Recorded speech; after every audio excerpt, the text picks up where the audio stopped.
There's a possibility she might move towards the Djuma dam camp, so zoomies, beware. And while I try to take a little walk into this thicket where we can't get a car,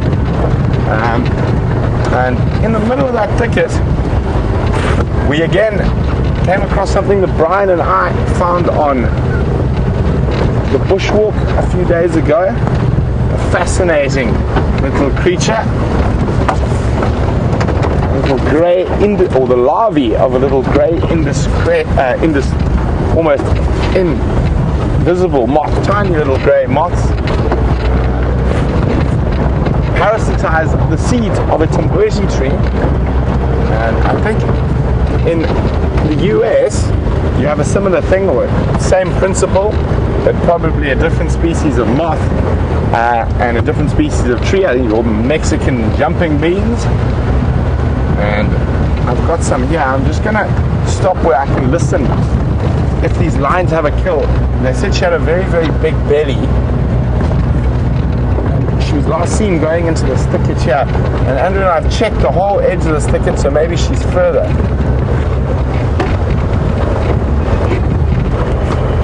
Can you check? Tires that side, sorry. Look good? Look good? I mean, it doesn't feel so good.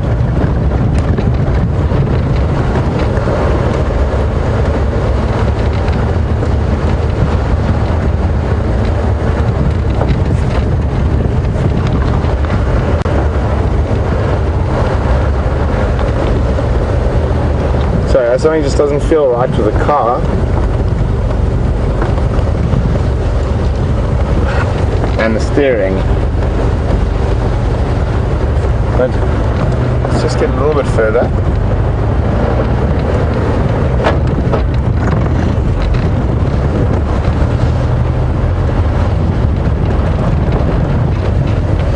So maybe she's making her way towards the water. Amazing how quickly these animals can disappear.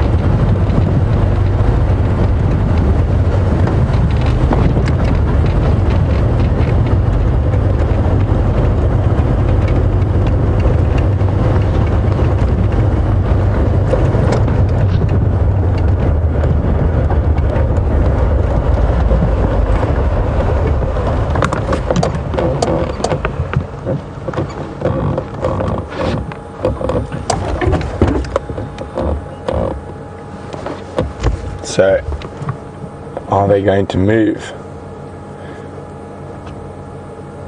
Normally take a few seconds after they've been in your hand to relax, but they're the little seeds of the tambouji.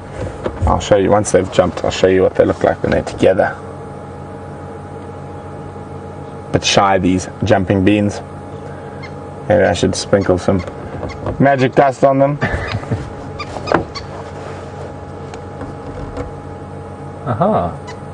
We got a bit of movement there. Yeah. Oh, there we go.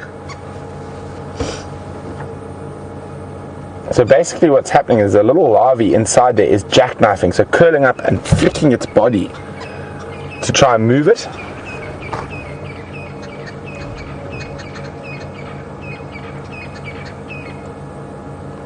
Oh. And sometimes it's incredible how high or how far they can jump.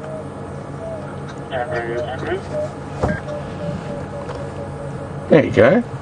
Getting a little bit more movement here.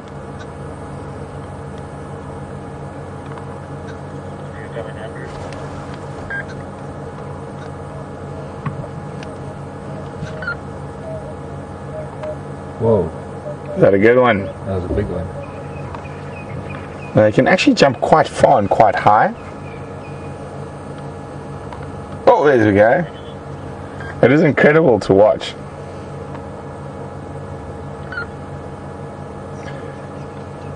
So a type of snout moth, a grey snout moth, or an emporia moth. Whoa. This is the first time you've ever seen this, Andrew? Yeah. This is the best thing ever. Oh, I caught it. So unfortunately you can't hear the movement there, but I can see them jumping.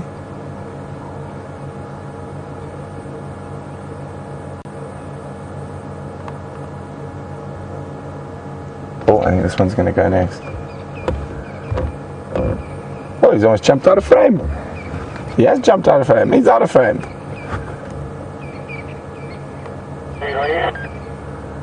He's alone.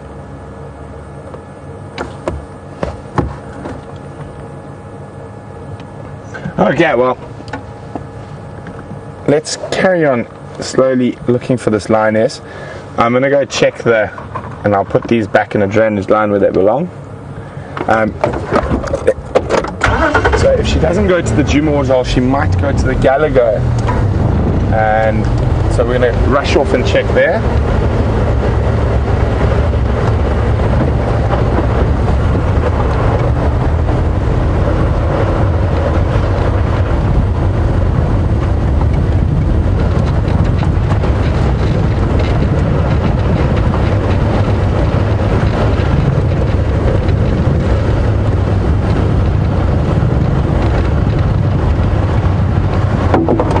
So we still asked you guys where the name giraffe came from, and well done to Gilly who got that correct. It's from the Arabic word zarafa, means the one who walks swiftly. So speaking of walking and zaraffas, let's go see what the bushwalk team's up to.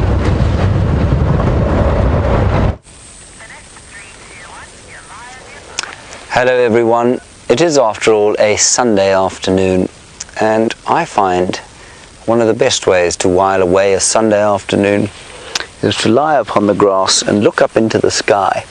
And what you will see if you live in a place like this, probably not if you live in New York City, but in a place like this you see the vultures flying overhead, and they are so high up that we're not even going to try, and well, Brian is actually going to try, but they are so high up that they're just these little pinpricks of darkness flying underneath the white cloud. And the first thing to note about that is that you and I don't have the physiologies to cope with that. It'd be too cold for us.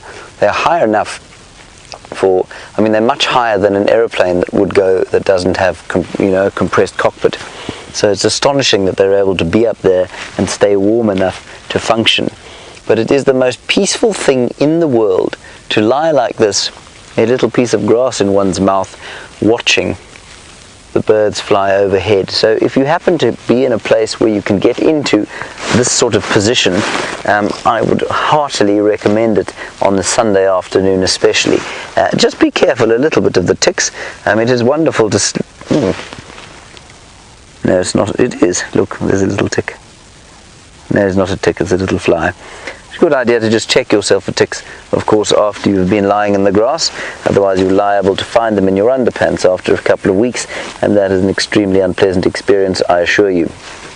This particular grass that I was chewing is one called Arathusa, so also one of the love grasses, Arathusa gummiflua. And Arathusa gummiflua is called gummiflua because it's got, I like to say gummiflua, because it's got a bit of a sticky node. And what that does apparently is to stop the ants climbing up the stalk and stealing the seeds before they're ready to actually disperse. So it's got kind of a sticky, if you don't know what a node is, Brian, if you can just come down a little bit. The node is where the join is. So if I put my hands on there, there's a particularly old example of it. These nodes are sticky, just a little bit sticky this time. But when they're new, they're very sticky indeed. And that's to stop the ants climbing up. They'll get a bit stuck, turn around and go back down. Otherwise they'd climb up and steal the seeds and take them into their nests. And that would be the end of Arathusa gummiflua. Right, let us continue. Marvellous to lie here in the glory of this brilliant afternoon. Before I carry on talking nonsense about the bush, just remember there is a fireside chat today, of course, not very long at all, and we're going to be chatting about wild dogs. We've had some wonderful wild dog sightings of late, So if you want to ask us a question, hashtag Safari Live, you can send it through now or while we're doing the talk or the actual chat around the dogs. We'll show you a couple of clips, and in fact one of the clips from my birthday, wonderful birthday I had, great gift from the wilderness on the morning drive of my birthday. So that's what we're going to do at the fireside chat. Brian and I are sort of going to head off and set it up in about 10 minutes or so, but until then, stick with us. We'll see what we can see. We've been walking through this clearing for a little while.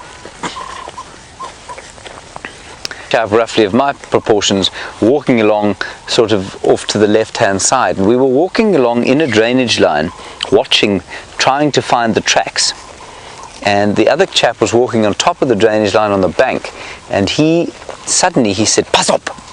Now pass up means watch out. In fact, he didn't say it with anything like that kind of urgency at all. He just went, "Pass up." And this leopard exploded out from under his feet and came charging down into the drainage line. Then it saw us, and it turned towards us, and it took 2 steps forward, went like that, and stopped. And I, of course, was a new trainee ranger. My training kicked in. I put the rifle onto my shoulder, I chambered around, and I aimed. And by the time I had the rifle on my shoulder and aimed, the leopard had disappeared completely. I think she just turned around and just, she realized she wasn't cornered, turned around and headed off. We gave her a fright, we gave her a surprise. She wasn't cornered, and she didn't have cubs with her, and so she didn't try and attack us. And the funniest thing about it was, of course, I was a brand new kind of trainee ranger. My heart's going. I unloaded the rifle, took the round out, pushed it back into the magazine, closed, made it safe, put it down on my shoulder and looked around to find Elvis, to see, obviously he must have been very panicked as well. And he was standing like this, looking into a tree at a little sparrowhawk or something, trying to identify what bird it was. And I said, "Elvis, that was unbelievable, wasn't it?" And he went, "Oh yeah, I found, let's go." So Dolly, that's what happened. And it's happened twice with leopards. And unless, I have a friend who's a very good naturalist. He's a brilliant tracker actually, and he had an experience with a leopard on foot that was a lot more terrifying, and that was because she had cubs. So he and his tracker were tracking her. They knew something was up. When he tells a story, it's wonderful. He tells a great story, and you can just hear the birds went silent, and they're walking through the drainage line like this, and she exploded out of a bush at him, and he went back, he picked the rifle up, and he tripped over a branch onto the ground, and there he lay, and he had this leopard in his face, and his tracker was standing kind of between him and the leopard, going, "Djuma, Djuma, don't move, don't move. Look down, don't look up at her," like this. I don't believe that made a big difference. And he said, "Don't look up and just stay still." And slowly she calmed down, and he would take one little step back, and then she'd come again, and eventually she calmed down enough for him to back off on his backside like this. They went back to fetch the rifle later. He dropped it in the sand. It was totally useless. A leopard is so fast that even if you are the fastest gun in the West, for you to pick up, because when we track, we don't track. If you are carrying a rifle, you don't carry the rifle with a round in the chamber, so it's not ready to fire. You've still got to pull the bolt back, slide it up, close it, and then aim. And that's just because we're not out here to be aggressive. It's only for a serious emergency that you'd ever use the rifle. And as many people don't even use rifles out in the bush. But if you're tracking something, sometimes it's a good idea. And a leopard is so quick, so many of the animals are so quick out here, that to be able to bring it up, chamber it, and then aim properly before the animal is either on top of you or has disappeared. Normally it's disappeared. It's impossible. So, those are my 2 leopard stories. Now there's some impala flipping through here. Look at that. Now while we're talking about leopard, those are of course impala, and leopards like to eat impala quite a lot. And Michael in Florida Want to know if we get rare species or different kinds of species of leopards? There's only one species of leopard in the world. Of our leopard. So it's Pantheropardus. You get it from here all the way into the far east of Russia. It's the same species. You do get things like snow leopards. It's a different species. You obviously jaguars, which is a different species. But in Africa, there's only one leopard species, and that is Pantheropardus. And it's the same one that occurs all the way into the eastern parts of Russia. So Mike, no rare leopard species. There you do get the odd rare leopard coloration, so sometimes we get black leopards.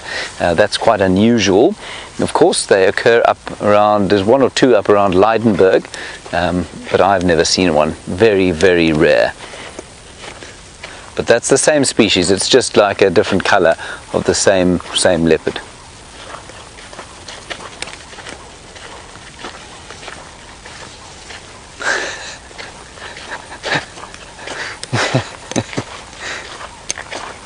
There's all there.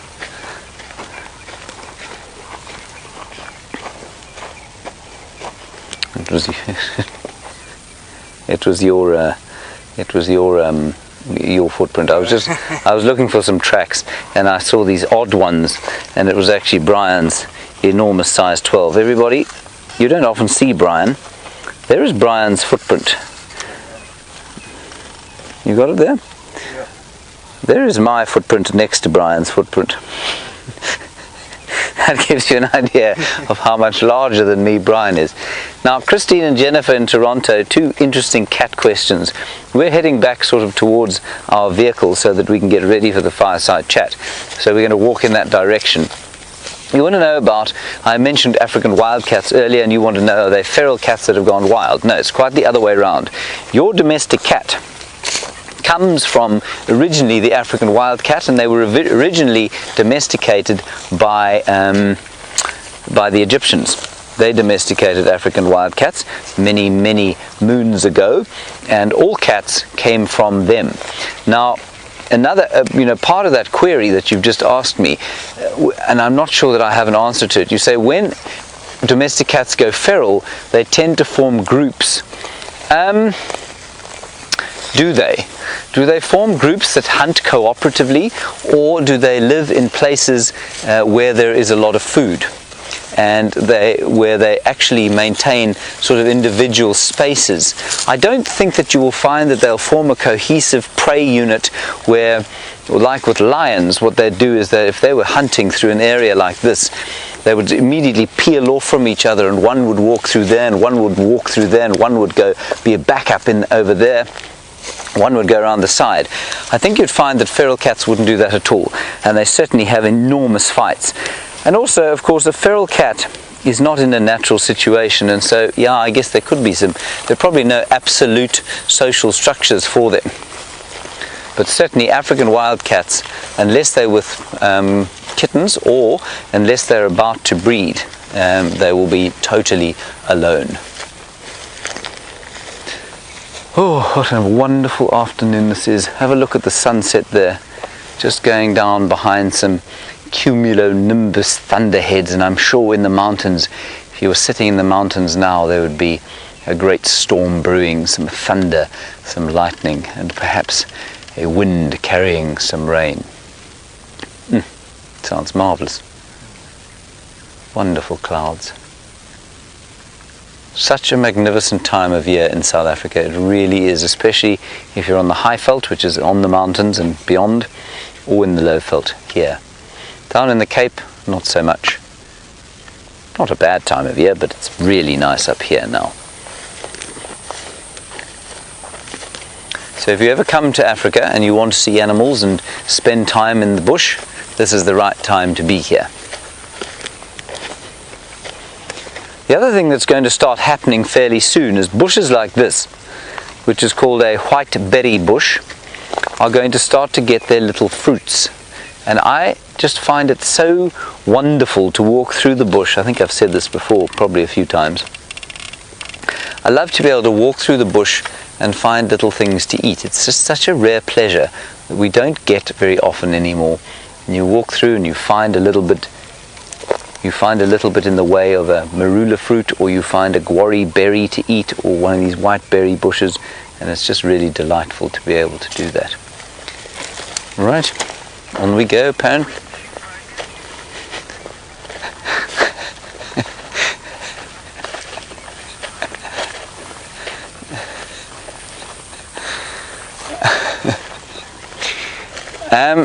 Just to some drongos in this tree. They've seen us and they're alarm calling at us. You can also hear some primates possibly calling off to the side. It's just me that I can hear. Okay. Well, they are primates, they're human beings. I can hear a game drive quite close by. Just to give you an update on Brent Leo Smith, who has had possibly the worst luck with vehicles of anyone I've ever met.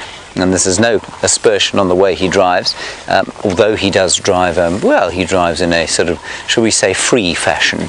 And this is not what's happened today. Wendy's steering rod has given out.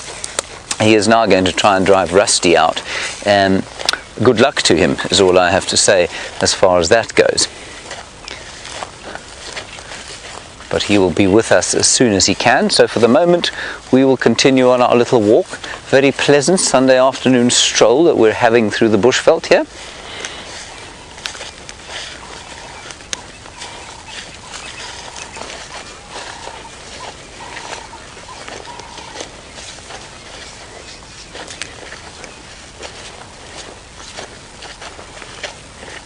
Now let's go and get a bit of a vantage point from the top of that termite mound there. I've been on that termite mound before with Andrew and we looked at some buffalo. Now, James Bear, we've talked a little bit about being attacked by animals today, and attack is not a word that I would use lightly. And you want to know how much do you have to irritate a rhino to make it charge at you? Depends on the rhino, James, if it's a black rhino or a white rhino. Now, a white rhino, which is much larger, tends to be far less. There's a little lizard in here, but I think to find him with the camera is going to be extremely hard. He was almost the same color as this tree. James, I will get back to your question now, I promise. There was a little grey lizard that went disappearing off into this thicket. James, a white rhino is quite difficult to irritate. They're very fearful, and normally if they smell you or hear you, they'll just run away. But sometimes they get a fright and they just start running. And if you happen to be in the way, it looks like they're charging, and often they're not charging at all. They can't see anything. They're almost blind, so they just start running. And if you just step behind a tree like this, they'll normally just go straight past. But if a white rhino does decide that you have irritated it to the point that it's now coming to get you, there's very little you can do. You either climb a tree, accept your fate, or you have to shoot it. It's a very rare thing. As long as you're careful, again, highly unlikely to happen. But a white rhino, you can't turn. A black rhino, on the other hand, is far more likely to give you a rev, as we say. They're far more likely to charge. But if you shout and scream or throw a piece of clothing or something like that, they can normally be stopped and turned, and then you can walk off. You don't want to use that as a kind of guarantee, though. You always want to be just as respectful with both. But black rhino are known to have very bad tempers. White rhino are known to be far more even-tempered. But if you do manage to irritate a white rhino to the extent that it does decide you are a pain in its bottom, watch out, it won't stop. So let's just go up this termite mound for two reasons. One, I went up the other day and we did have a view of a hornbill nest in the tree here.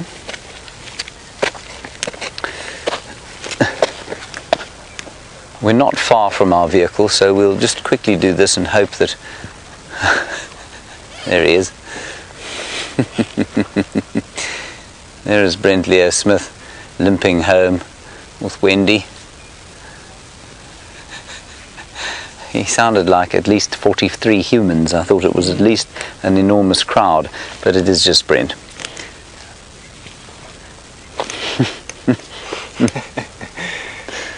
Okay, so there's the sun over there in the west, beautifully silhouetted, well not silhouetted, shining through a marula tree. And then the marula tree to our right hand side, once Brian has shown you the sun,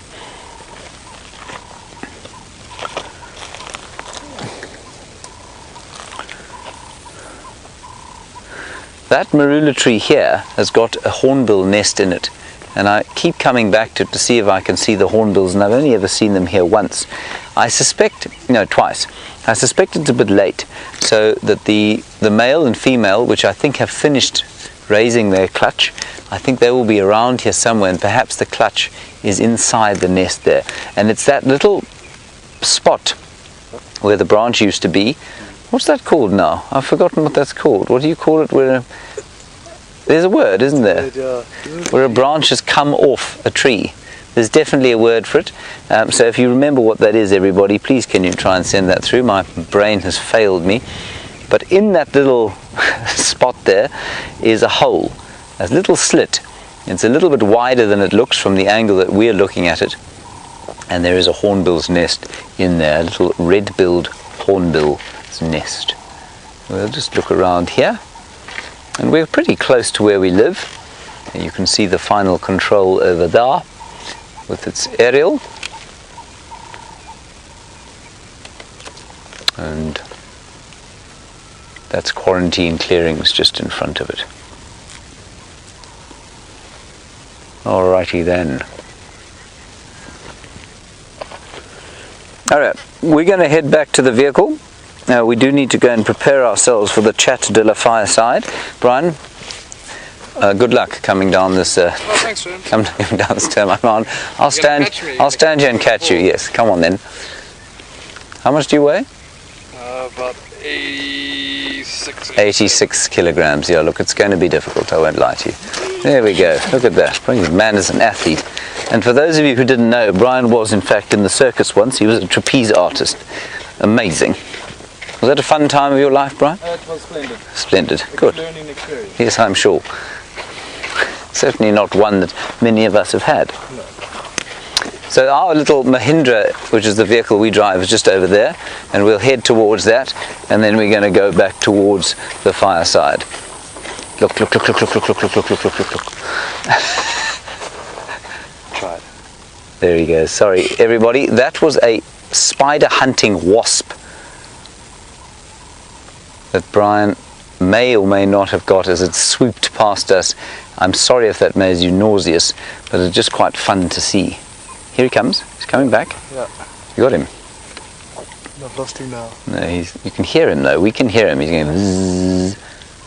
Sounds like a sort of airborne tractor. He's on the termite mound where we were. Alright, we'll leave him there. That is a spider hunting wasp looking for spiders, like baboon spiders. And what they will do is find the baboon spider, which is like a small tarantula that we get out here. They sting him, pink, and then once he's stung, that sting paralyzes him completely. And then what they'll do is they'll lay their eggs inside the spider. So the spider is alive, but paralyzed. They will then take the spider and bury it in a hole. The larvae of the wasp will then hatch inside the spider and eat it alive from the inside before pupating and hatching out as other quite nasty spider hunting wasps. Really very unpleasant way to go, I imagine. Being stung by a wasp, thinking that things were okay, and then suddenly going paralyzed, and then realizing that you were being eaten slowly from the inside. Not very nice for a baboon spider.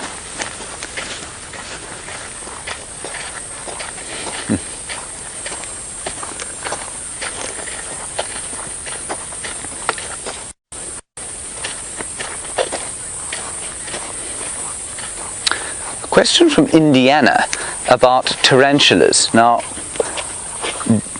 Sandy, you say you really enjoy tarantulas, and that you've heard baboon spiders are more aggressive than the ones you get here. That's not true, Sandy. I would happily let a baboon spider walk over my hand. They're very docile things. They can give you a nip, but it's not anything as venomous as a tarantula's bite. I think a tarantula has got a slightly venomous bite. It feels like a bee sting, but they're really unlikely to bite you. I've seen lots of people, I've held one myself, and they sit across the hand and they're absolutely fine. Not vicious at all. What you don't want to do is pull them out of their holes, because if you do pull them out of their holes, they can't re-dig those holes. So if you pull them out, you've got to be very gentle about it so that they come out and they don't damage the side of the hole when they come out. because they've got only sort of limited as adults. They've only got 2 sets of kind of digging parts, and they dig one burrow, and by the time they finish the burrow, the digging parts on their legs have worn off, so they never dig another one. So you've got to be quite careful about it. Right, here we are, back at the car. We'll attempt to attach it ourselves to the car without losing signal. If we do, we will go to a brief technical loop, I'm afraid, while Brent gets back out there and we hie our way towards the fireside chat. Brian, I have parked you in a horrendous position here. I'm sorry for that. Right, well, I guess you can see how we do it here. Do you want to just back up here and I'll take it off your back?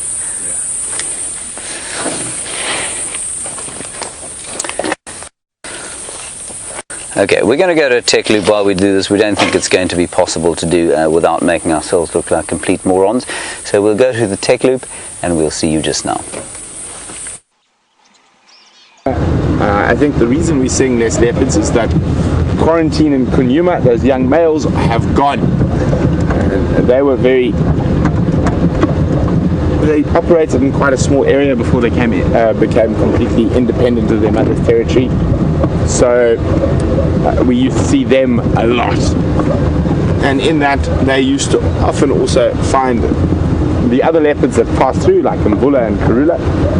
So I think that's the main reason we're not seeing as many leopards. I mean, we still find tracks from time to time, but we're almost always certain when those two are around that at least one of them would be on the property. So I think that's the main reason at the moment. And also you must remember that there's been that male leopard shift in territories, with Mvula now spending a lot more time away from Djuma and Tingana taking over this, but he's still got quite a lot of territory elsewhere he's got to patrol. So that's also probably a shift where we used to be completely in one male's territory here. We're now in 2, so there's less of their territory for them to patrol on Djuma, so that we do see them a little bit less. I was hoping that lioness, they said, had a very full belly, might pop out either at this waterhole or on the Djuma dam cam, but no such luck. So I'm going to head back to where she was last spotted and have a quick squiz around there.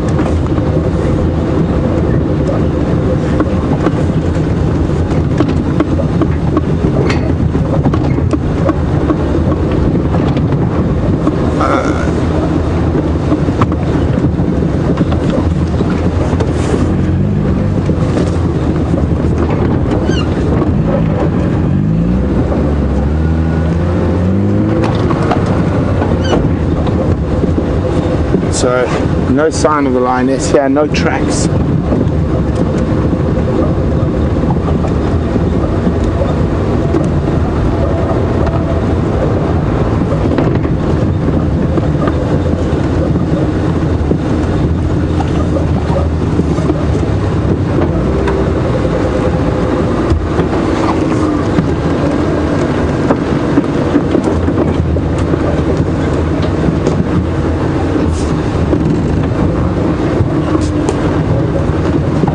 So in our rush to try and get rusty, we accidentally took some batteries that are needed for the fireside chat. So unfortunately the fireside chat is in the opposite direction of the lion, where the lion was. So we're going to have to go back, or either maybe, we're going to have to go drop off those batteries before we head back to towards where that lioness was. And while we're heading that way, we've got a question from Kelly. White bear, interesting name. And Kelly says James has been chatting quite a lot about walking safaris, and she's wondering, what should you look for in a guide? What questions should you ask, or should you just blanket trust anyone? Kelly, that is a very, very interesting question. It's a very difficult thing to gauge. One would hope that if they are taking walking safaris, they have had lots of experience. It's always a good one. But and have the necessary qualifications. Which, strangely enough, in this day and age, neither James nor I or Scott have, because we're not guiding guests professionally anymore. But so it all depends. I'd say possibly some of the best walking guides I know have been walking for many years and walking in some very, very special areas up in Tanzania, Zambia. But some of the questions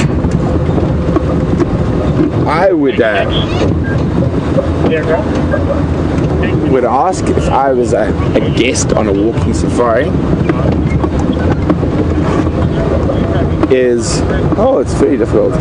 I don't know, obviously I'm looking at it from a very different point of view. I've been walking wild animals since before I was 10 years old, but I'd say you possibly just always look to see if the person seems quite calm, and it's a really difficult question to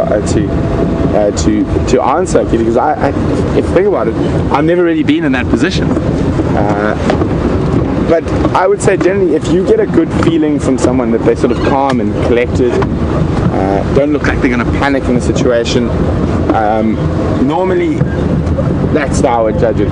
So how to judge your walking guide before you go walking with him, just make sure the light pops up here, no, just an Impala, is in what he says to you, not what you ask him. So basically the same as, so before you take someone on a walking safari, you'll run through quite a bit of information with them, because it is quite different from being on a game drive vehicle, and there's quite a few more things that can go wrong. So I'll try to give you sort of a pre-game walk or walking safari sort of thing. So I did mine a little bit differently, but it's sort of, they're all generally quite similar. And one must remember also, it's up to the guide to decide whether or not to take the guest on a walking safari. Now this is quite different, and I, in my years running walking safaris in Tanzania, have actually refused someone paying money to go walk into elephants and things like that, because I thought they would run. And so basically you would say, okay guys, it's very simple, we're going to walk in single file and we're going to try to keep quiet so we can listen to the bush and whatnot. If you want to get my attention, you can either click your fingers or sort of go. If you can't, to get my attention before speaking, most important thing is normally on the walking safaris you'll be carrying a firearm, so always stay behind the firearm, do not wander off, do not get too far behind, and the most important rule is whatever you do, don't run. So even if you're being charged by an elephant, a lion or whatnot, you have to listen to the guide's voice, and he will generally have some hand signals, sort of stop, go down, or to the side, stop, normally a closed fist is stop, go down, but normally you also look for escape routes. Okay, so if something bad happens, guys, I want you to stay directly behind me and listen to my voice. So quite often when you are dealing with a potentially dangerous situation, you use your voice to control not only the animal but the people. So if I'm being charged by a lion, for example, I'll start shouting, but I'm also shouting commands at the people. I'll say, get behind me, and also I'm using my voice in a very aggressive manner to try to put the lion off, but at the same time passing on information to the guests.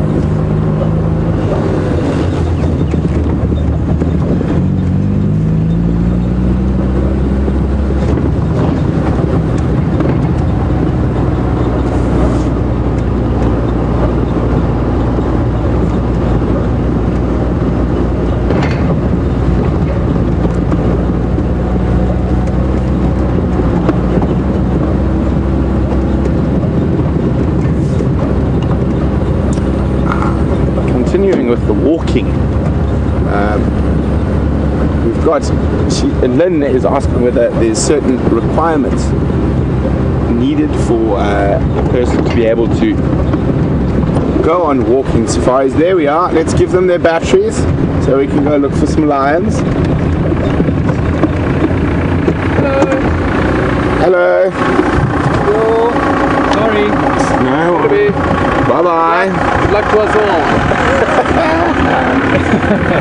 Good luck to us all, says Brian Givert.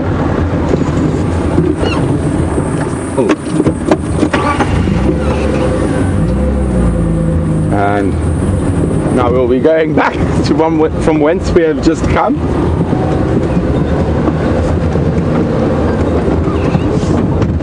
And so, sorry, are there any physical requirements a guest needs to be able to go on a walking safari? Yes and no. You need to be able to walk. You need to be marginally fit. I mean, they're not generally, most lodges in this part of the world, a walking safari is a very sedate stroll. Not quite like what we used to do in southern Tanzania and Zambia. On those walking safaris. So a walking safari and a bush walk are two very different things. So a bush walk is what happens at most of the lodges around here, normally after game drive, 11 o'clock in the morning. When we were guiding, we used to call it the 11 o'clock monster, because walking around in 45-degree heat at 11 o'clock is quite unpleasant. But some people want to go on a walk on their holiday, so we would take them on those walks. And a walking safari now is a very, very different thing. A walking safari like we ran in Tanzania, we did a couple of different types of walking safaris. One was a ported walking safari. So basically, can you imagine sort of 1800s out of Africa? We had about 25 guys, and they used to carry everything. We had dry ice in cooler boxes and racks, and we used to walk. And there we used to walk over a 4-day safari. We would probably cover close on 100 kilometers, depending. Normally around 20 to 25 kilometers a day, but in the lap of luxury, of course. Champagne and gin at the end of days and at lunch. And we did those type of walks, and those were very specialized and not too often. For the true connoisseurs, imagine. So we would walk meandering around rivers and stuff, and our porters would walk straight lines between the different camps, then set up camp, and then separate set up like a little lunch stop with hammocks and cold drinks and things. And then the more common walking safari was very, very similar to that, except our camp was moved by vehicle. So we would head off at sort of first light, walking off into the bush, and then the staff would pack up everything and then drive around to the next campsite and set it up with a car. And those are walking safaris, so you don't actually go on a game drive. Both you walk in the early morning till it gets hot, then you slumber down your hammock till late afternoon, and then you walk in the late afternoon. And quite often, then we also did another different type of walking safari, which is what we call the sort of the big game hunting safari. Say hunting in inverted commas. So we basically took people on a very, very similar equivalent to what a hunting safari would have been, except we would shoot them with cameras, not with firearms. And that was when we didn't just walk, and if we came across tracks we'd follow. We'd actually go look for tracks of lion, leopard, buffalo, elephant, and then track them and find them on foot, which was lots of fun.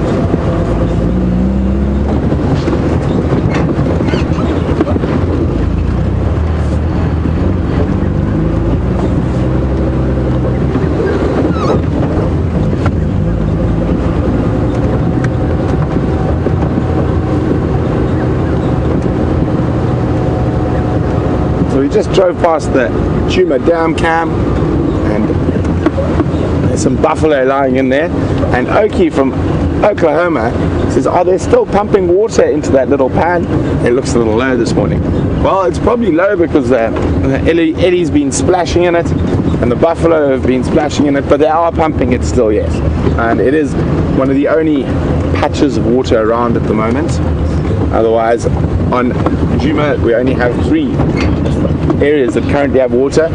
the one pan in front of the Djuma Dam Cam, another one in front of Gallagher, and then Buffalo's Hook are the only 3 water places that are holding water at the moment.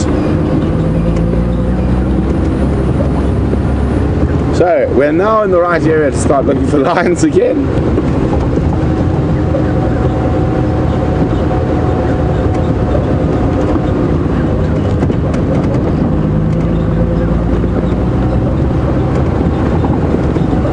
I feel like I've been missing out on the leopard. Every time I've been on my way, I was on my way to see Shadow and Tingana mating, and my car broke down. So I feel like I haven't seen a leopard in such a long time that I think we're going to throw our towel in with the leopard. I suppose that's a terrible phrase, throw my towel in with the leopard. We're not throwing our towel in, we're certainly not giving up.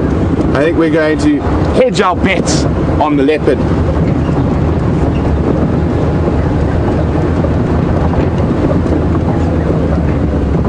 So this is my first time ever driving Rusty, and it's a bit different from the other vehicles.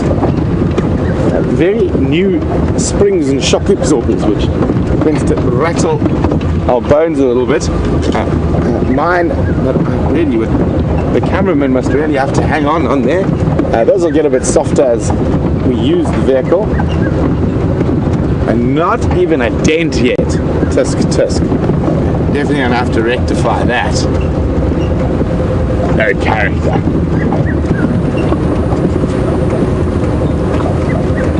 So this is the Gallagher waterhole here, which we were just talking about as one of the only 3 places that has water at the moment. And we drove past it as we came out from Rusty.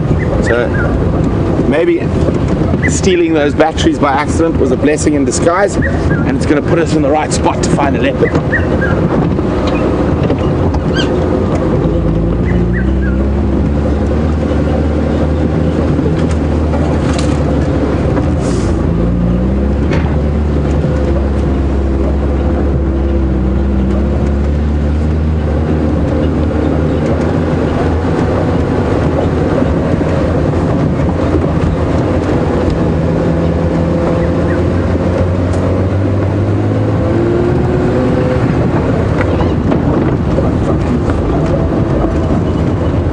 What we're going to do now is we're actually just going to sit at the waterhole.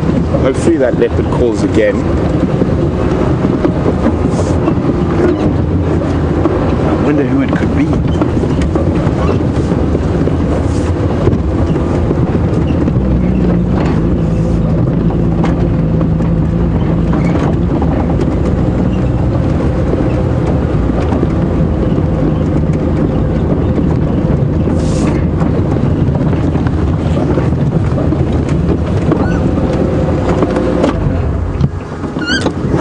While we sit here and listen, Jennifer in Toronto was asking about, she said she's heard that when you walk leopard on foot you shouldn't make eye contact. Is it hard to train yourself not to do that? Well, Jennifer, what we do, oh, hang on.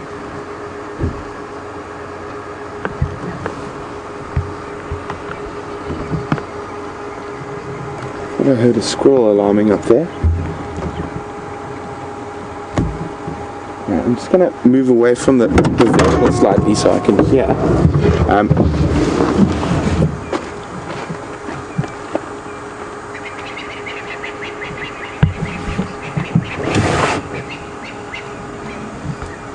Did you guys hear those francolins disappear?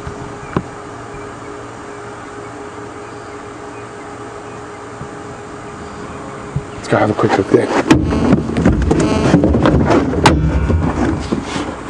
Andrew? Yes, sir. Oh.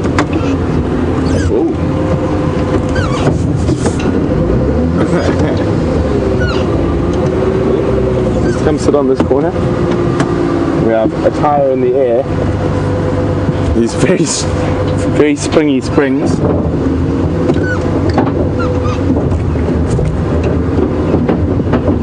There we go. Tire back on the ground.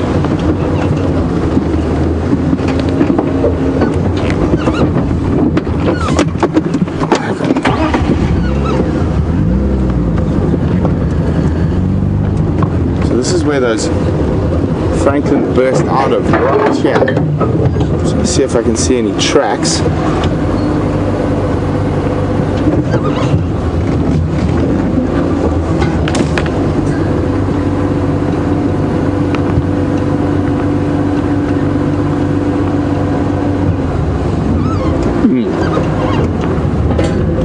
Nope.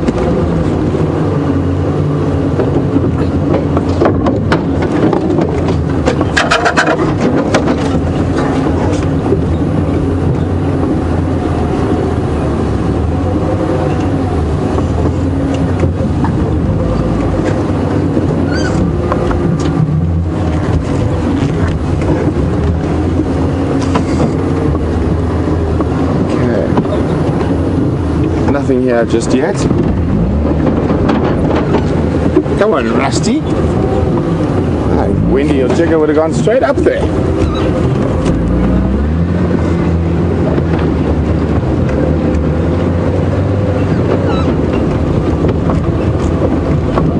Okay, so it doesn't look like those Franklin were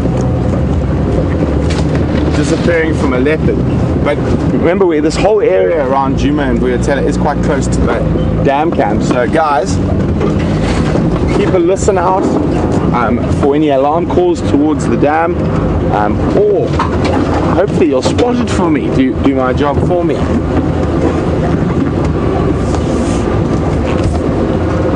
But while James is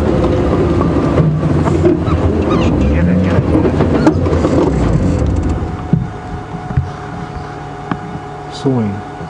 how far? Not far. Okay, Andrew thinks he heard sawing. This, I didn't hear anything, I'm afraid. I think we need to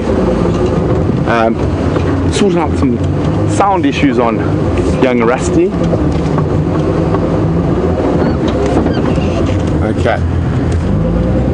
Okay, Andrew thinks it's up here. This can be a difficult block, lots of drainage lines, but there's this nice big elephant path we can follow.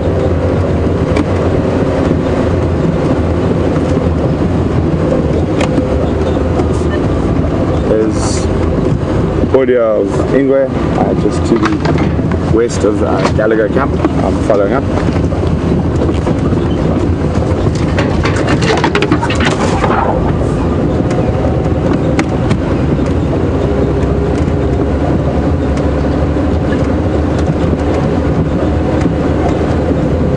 So where do you think, Andrew? Yeah, around this area. Around here. It's difficult to hear of the car engine. Yeah, I think what we're going to do is we're going to get a little bit further through here.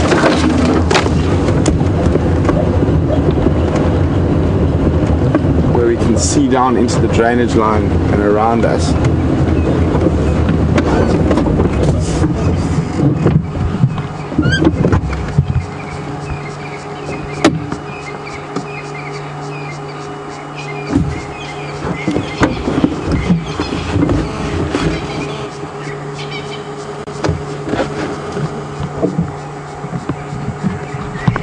So we're not only listening for the leopard at the moment, we're listening for Franklin or any other little animal that might give away its presence.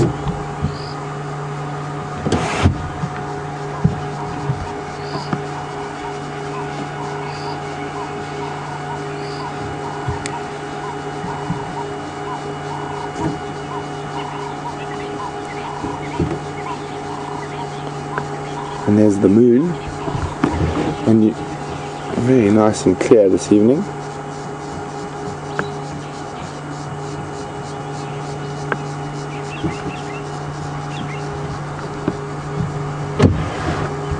can actually hear jumping beans popping in the timbuetis ahead of us.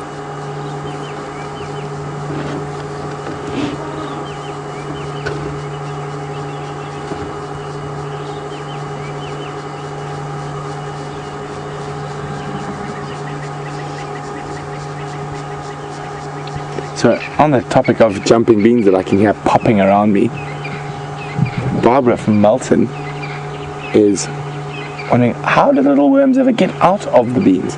Well, they'll eventually get out and then they'll pupate, so they'll go into that pupa phase and they'll bury themselves into the ground, and then emerge as little moths.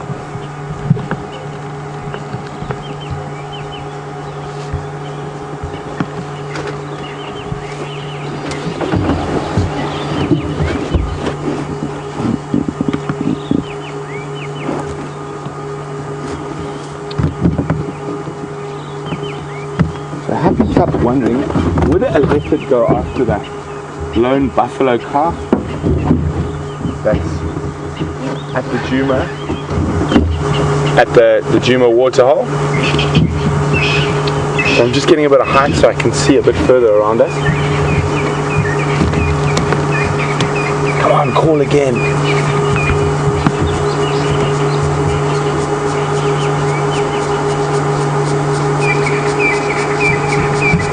There's a nice drongo there, Andrew, silhouetted.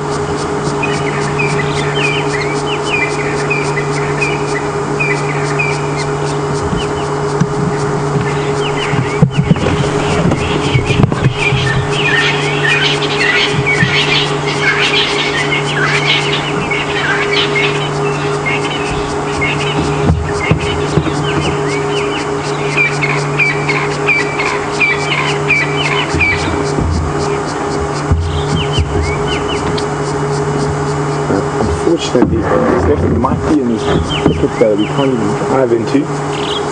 But we're going to hang around here for a few more minutes. Hopefully it calls again.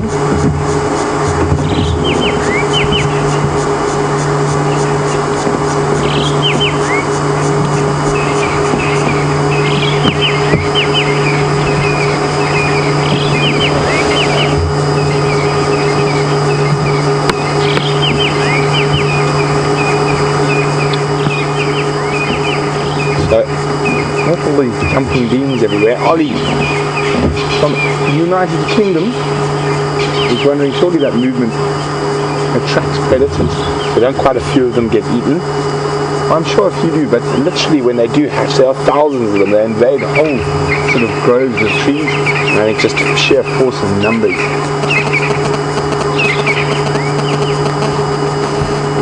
Anything. I still think it's probably worthwhile waiting around the waterhole, just in case that leopard takes one of these big animal pods and goes to have a drink, which it's quite likely to do at this time of the day. So let's move along.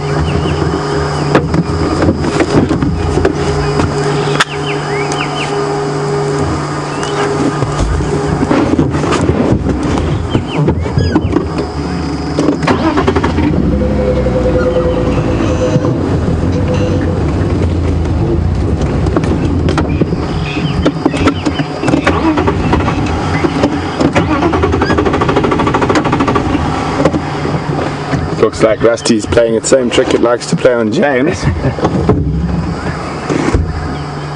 Well, this is one of the things about living in the bush. We can't just pop across to the mechanic or call someone in. We're a bit far out of town. Okay. Magic touch. Oh, so close. No. Let's give it a few seconds. Maybe Rusty is telling us we need to be more patient and listen for the leopard.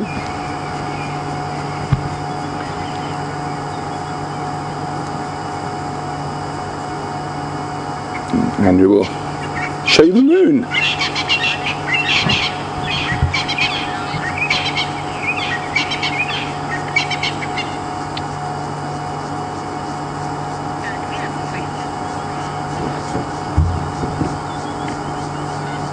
There we go, here's the moon.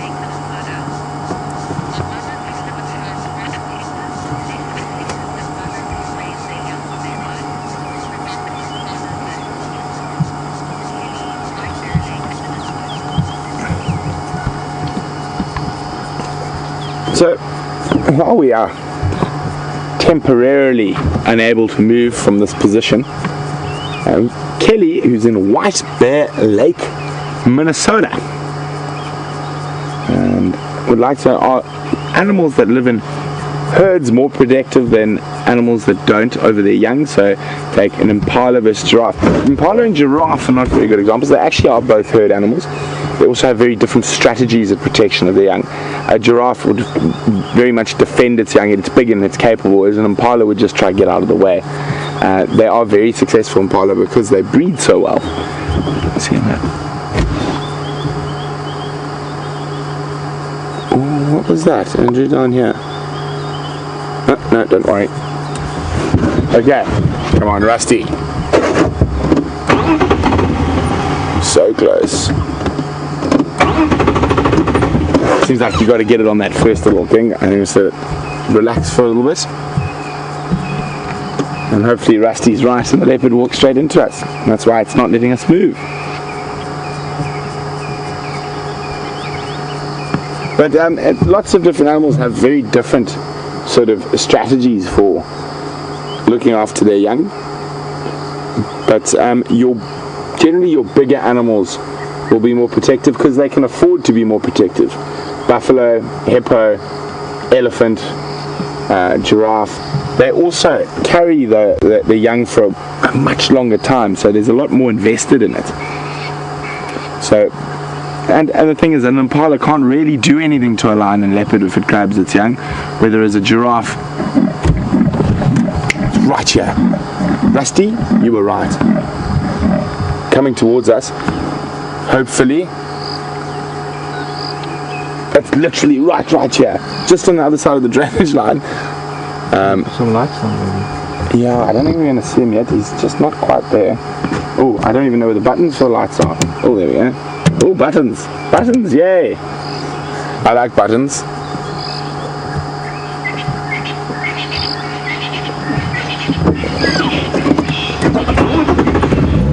Yes, Rusty.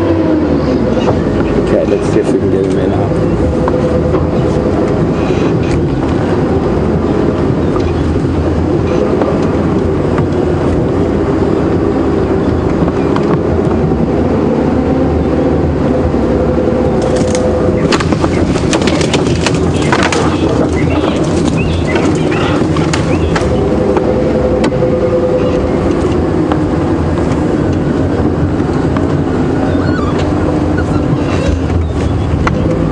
Okay, I wonder who it could be. And let's not stall either. This is a very difficult block to operate in. I'm not even sure we're going to be able to get the car through the drainage line here, but we will try. And then let it right here. So close. Tantalizingly close. Get through there if we can't find anything to the side.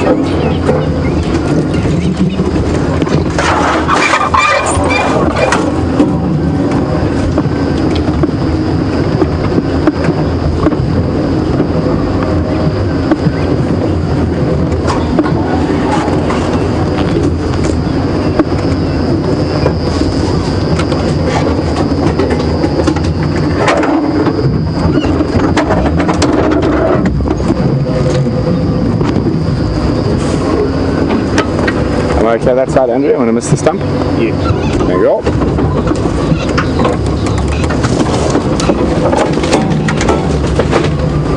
I think this is... Oh, Andrew, watch out for the thorns there. I'm afraid I can't avoid them. You okay? As it's really nasty hook thorns on that. Oh, he's moving further away from us. I just heard him call again. Can we move, Andrew? Oh, I turned off by accident. Oh, I shouldn't do that. Force of habit.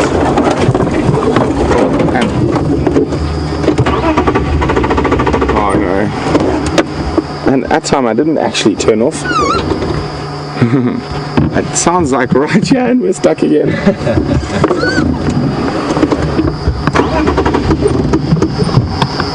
So I don't think it's the problem that we initially thought it is. This is the first time I've driven him. Driven her. Okay, we're just going to have to sit here at this precarious angle for a little bit.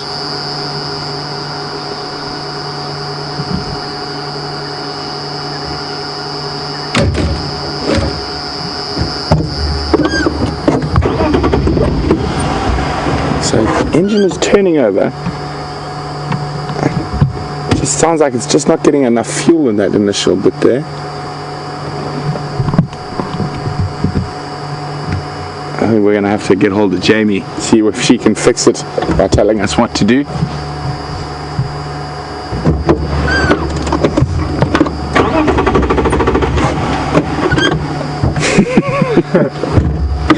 Oh, it has been an interesting Sunday, I will definitely say that.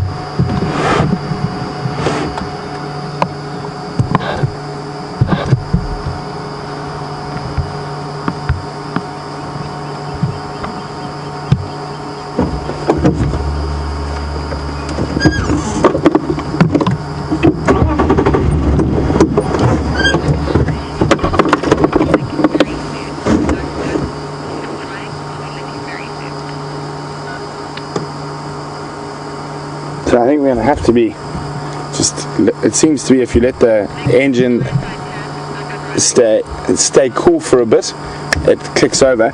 But while we try to get ourselves out of this position and maybe find this leopard, Fireside Chat is waiting with James, and I'll see you guys there a little bit later.